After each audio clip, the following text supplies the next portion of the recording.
They married her off for millions, but when the cow came to claim his bride, they realized greed has a price. Sit back and relax as we dive into the video. The sun had barely risen, and the humid air in the bustling Ajagunal district carried the usual noise of morning vendors, rumbling buses, and scuttling feet.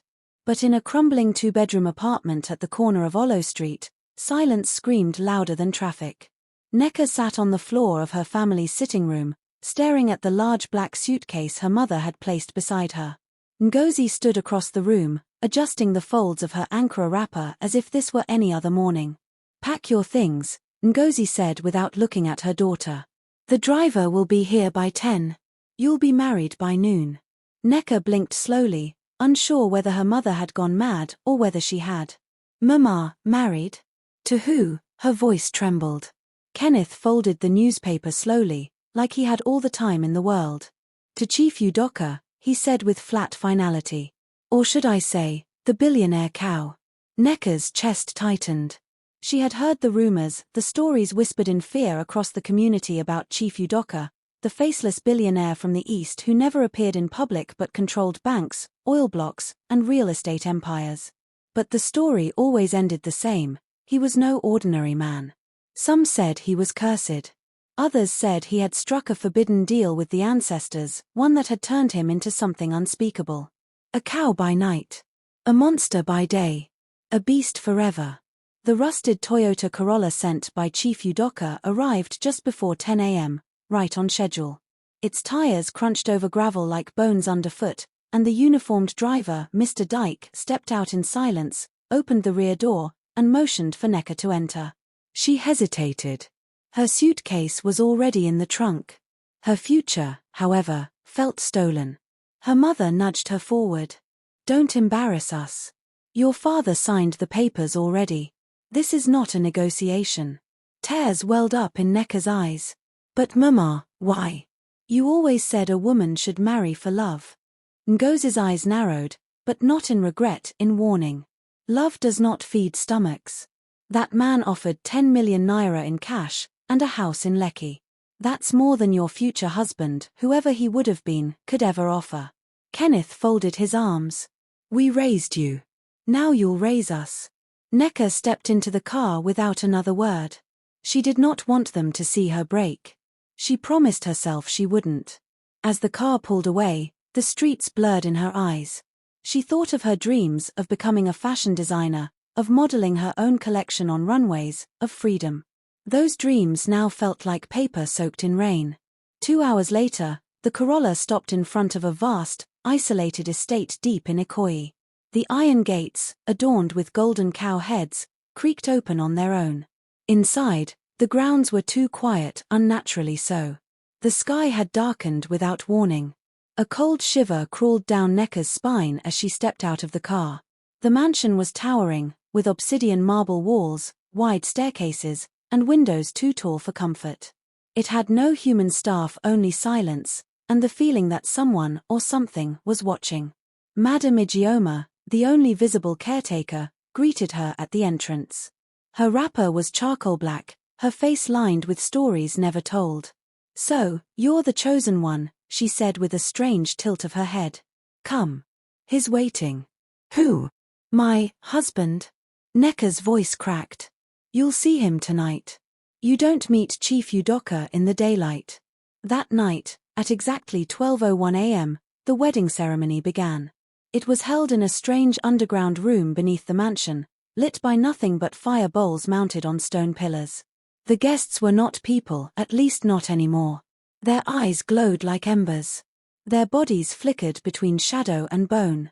A cow's head mask sat atop the high throne, carved from black ivory, adorned in red beads and ancient etchings.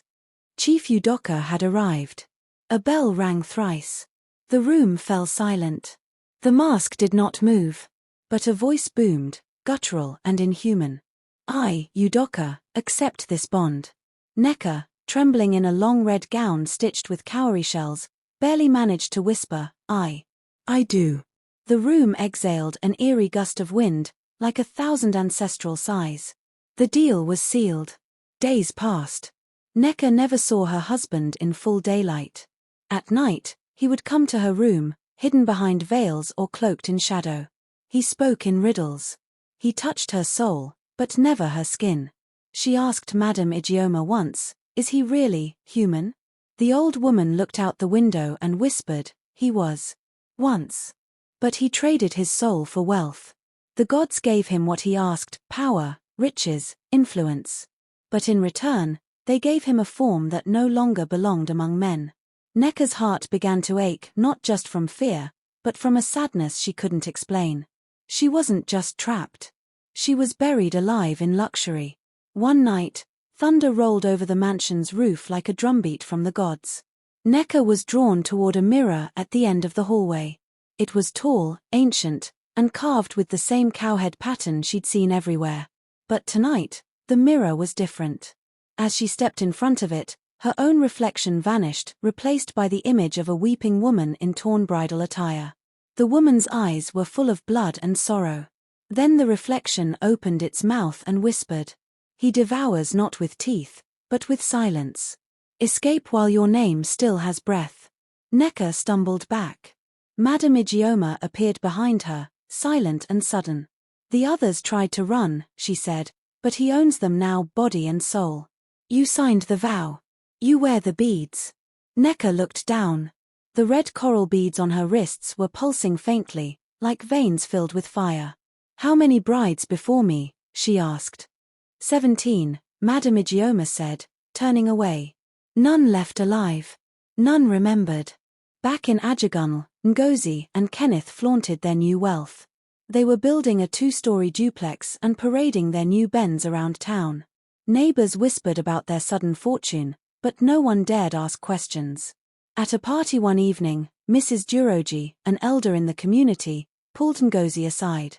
"Do you really think you'll eat wealth born from tears and sleep in peace?" Ngozi scoffed. "I fed that girl. I clothed her. If she must cry so I can laugh, so be it." That night, when she looked in her mirror, she saw something else, hooves behind her. A shadow with glowing red eyes. She turned quickly. Nothing was there. Yet her heart was no longer steady. Nneka had learned the truth. Each bride was meant to feed the curse, to bind Chief Udoka's soul to the living. The wealth he gave her parents wasn't just blood money, it was a soul tax, and she was the payment. But she found a loophole in an old book hidden in the mansion's abandoned library. If a bride could return the dowry before the 3rd moon and sever the coral beads before dawn, she could be free. There was one catch: the cow would come for her. Not the man. Not the billionaire. The cow. With Madame Ijeoma's reluctant help, Nneka plotted to escape. She would return the money. She would break the beads. She would reclaim her name. But first, she would have to go home.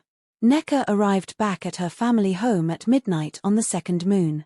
Her parents were shocked to see her, dressed in rags, gaunt and pale.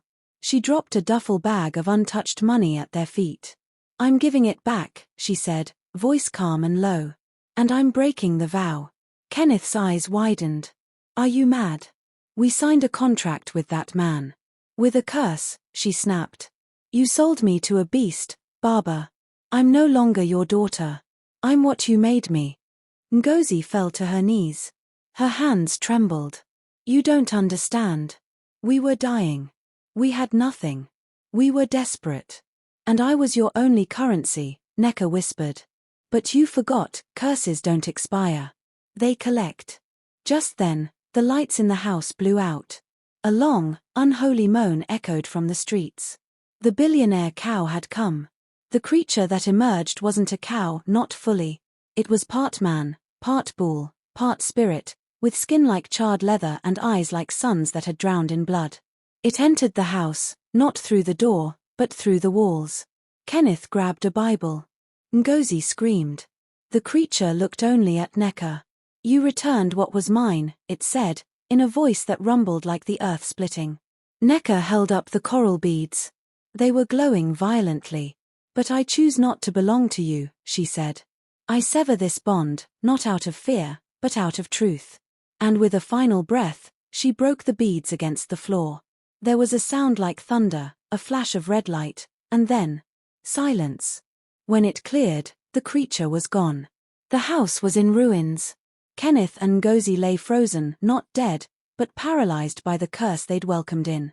Nneka stood tall, her skin bruised, her spirit scarred, but her soul was her own. Months later, Nneka began a new life. She worked at a tailor shop in Surreal, living simply, dreaming boldly. She never wore beads again. People in her neighborhood sometimes spoke of a cursed mansion in Ikoyi and a girl who once escaped its belly. But Nneka never corrected them. Instead, she whispered the lesson to herself whenever she sewed a new garment. Never trade love for wealth. Because gold bought with blood always drips red.